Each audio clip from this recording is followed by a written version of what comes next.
নমস্কার বন্ধুরা, আজকে আমি দই চিকেন করব। আমি চিকেনটাকে ম্যারিনেট করে রেখে দিয়েছিলাম। একটু কাঁচা তেল, হলুদ, নুন, একটু লঙ্কা গুঁড়ি আর একটু পেঁয়াজ, আদা বাটা, একটু রসুন বাটা দিয়ে মেখে রেখে দিয়েছিলাম।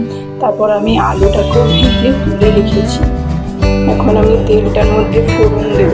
ফোড়নের মধ্যে জিরা, তেজপাতা, কারি পাতা, একটু দারচিনি, একটুখানি দিয়ে গরম মশলা দিয়ে ভাজা করে এখন আমি পেঁয়াজটা দিয়ে দেবো। পেঁয়াজটা একটু হালকা লাল লাল করে পেঁয়াজ আর করোয়া রসুন দিয়ে ভাজা করবো। এই পেঁয়াজটা ভাজা হচ্ছে আর এদিকে মশলাটা বানিয়ে নিয়েছি। মশলার মধ্যে পেঁয়াজ, আদা, রসুন, জিরা, গোলকি আর শুকা লঙ্কা দিয়ে বেটে নিয়েছি।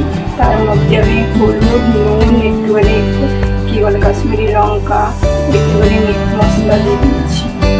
আমার পেঁয়াজটা ভাজা হয়ে গেছে। এখন আমি ম্যারিনেট করে পেঁয়াজটার মধ্যে মাংসটা ভাজা হয়ে পরে মশলাটা দিয়ে দেবো।